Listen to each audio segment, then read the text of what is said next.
What's going on, everyone? Today we're going to jump into LTV, what it is, how it works, and how the appraisal process kind of works alongside of it. This is going to be really valuable for buyers, new home buyers, or maybe even buyers who haven't purchased in a little while. You're going to hear LTV a lot when you're buying a property, especially if you're using a mortgage to do it. So stick around and find out.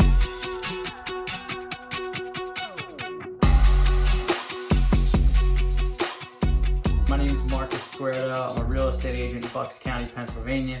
So if you're looking to buy, looking to sell, or if you just want to talk real estate, grab my contact information. Don't be afraid to reach out. So what is LTV? LTV is an acronym and it stands for loan to value.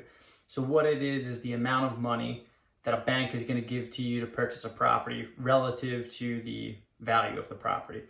So for example, if you were looking to buy a property for $200,000 and the bank was willing to give you $160,000, that would be an 80% LTV.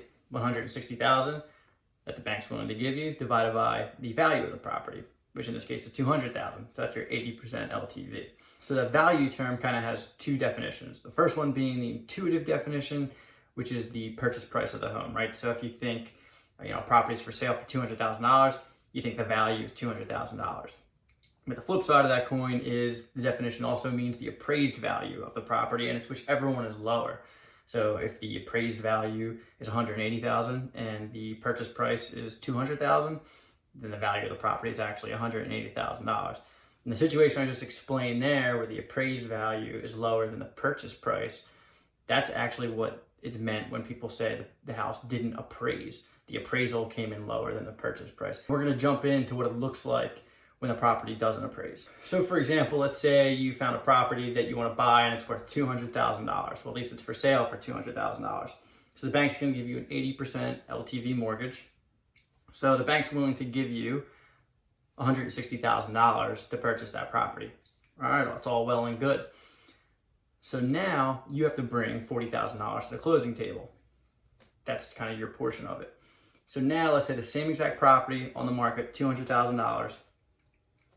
The bank's still going to give you an 80% LTV, and you put it under contract and you bring an appraiser in, and the appraiser is looking at light fixtures and they're looking at flooring and countertops and everything an appraiser would look at, the condition, the comps in the area. And the appraiser comes back with a value of $180,000. So that's lower than the purchase price. So the property didn't appraise in this example. So the bank is still going to give you they're still going to give you the 80% LTV, and the purchase price also didn't change. The purchase price is still $200,000. So the bank is, instead of giving you 80% of $200,000, they're going to give you 80% of the lower value, which is the appraised value. So that's actually $144,000. So what does that mean? The purchase price still didn't change. It's still $200,000, but the bank's only going to give you $144,000. So that means you have to bring $56,000 to the closing table as the buyer. So you can see property not appraising. That means as a buyer, you're going to have to either put more in or there's some other options. The agreement of sale contract that you signed when you went to put in the offer actually has some contingencies in it that say if the property doesn't appraise for the purchase price, so if it appraises below the purchase price, like it does in this example, you can terminate the contract, back out, get your earnest money back, and keep looking for properties. Another thing you can do is just try to negotiate. Everything in real estate is negotiable. That's what makes it great. So you can bring this new information back to the seller and say, listen, the property appraised for $180,000. You're trying to sell it to me for $200,000.